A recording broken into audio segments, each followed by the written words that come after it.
ফটিকছড়ির 17টি চা বাগানের গল্প নিয়ে আপনাদেরকে স্বাগতম। আর আজ আমি আছি কর্ণফুলী চা বাগানে।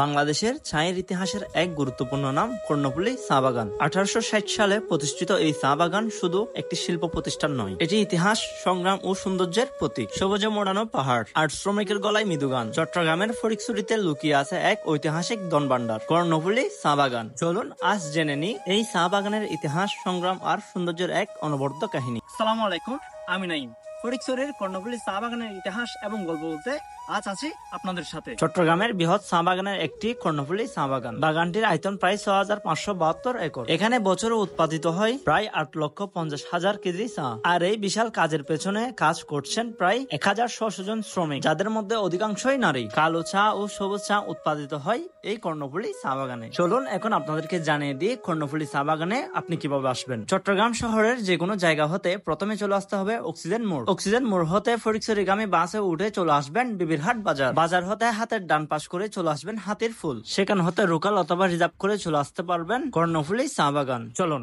এখন কর্ণফুলী চা বাগানের ভেতর থেকে ঘুরে আসি। চা বাগান গেট দিয়ে ঢুকতে প্রথমে আপনাদের চোখে পড়বে তাদের বিশাল বড় ফ্যাক্টরি। ফ্যাক্টরির পাশে আপনারা পেয়ে যাবেন নামাজ আদায় করার জন্য সুন্দর একটি মসজিদ, এবং ফ্যাক্টরির পাশে রয়েছে ভিন্ন ধর্মীদের জন্য মন্দির বা গির্জা। আসলে ঠিক আমি জানি না এটি কি। বর্তমানে কর্ণফুলী চা বাগান পরিচালনা করছেন সিটি গ্রুপ। ফ্যাক্টরিতে ঢুকতে হলে আপনাদেরকে অবশ্যই অনুমতি নিয়ে ঢুকতে হবে। এই ফ্যাক্টরিতে আসলে অপরিচিত মানুষদের ঢুকতে দেয় না, তবে আমাদের বিশেষ রিকোয়েস্টে হয়তো পারমিশন পাইছি।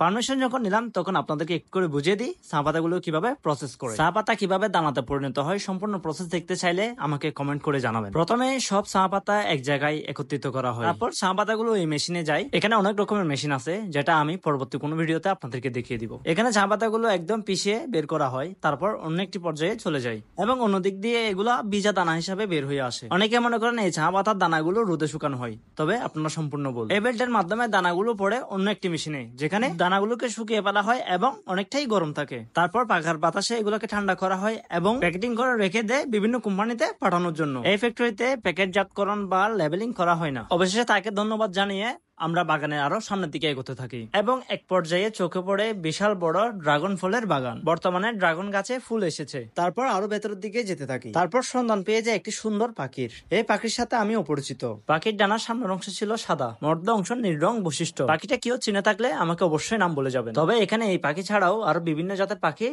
সন্ধান মিলেছে। বাগানে আরো ভেতরে আরো সামনে যাওয়ার পর সন্ধান মিলে মাছ চাষের প্রজেক্ট। তবে এই কর্ণফুলী চা বাগানে রাবার বাগানের ঘন জঙ্গলও রয়েছে। আরো সামনের দিকে যাওয়ার পর দেখা মিলে যায় বাগানে থাকা স্থানীয় মানুষদের সাথে। এটা কি খেলা? কি খেলা?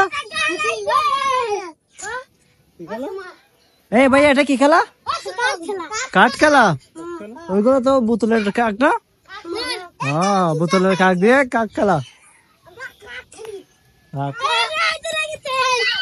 তারা আসলে কোন খেলাটি খেলছে আমি জানি না, তবে তাদের গ্রামের অধিকাংশ ঘরেই হচ্ছে মাটি, আর এখানকার থাকা মানুষরাই বাগানের কাজ করে থাকেন। বাগানের অন্য এক প্রান্তে দেখলাম ছোট্ট ছোট্ট শিশুরা জাম গাছ থেকে জাম পেড়ে কুড়াচ্ছেন। এগুলা কি জাম? কি জাম এগুলা? ছোট জাম এগুলা? দেখিতে পাবো? তোমার হাতের করে একটু দেখাও তো। এগুলা কি করবা যে? পাত্তা করে খাবে যে?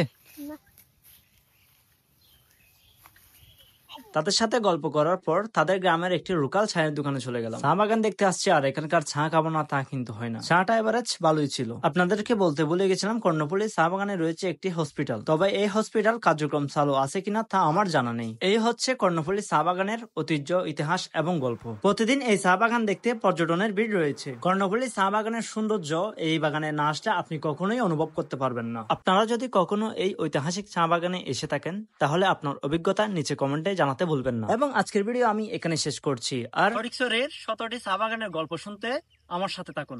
আসসালামু আলাইকুম।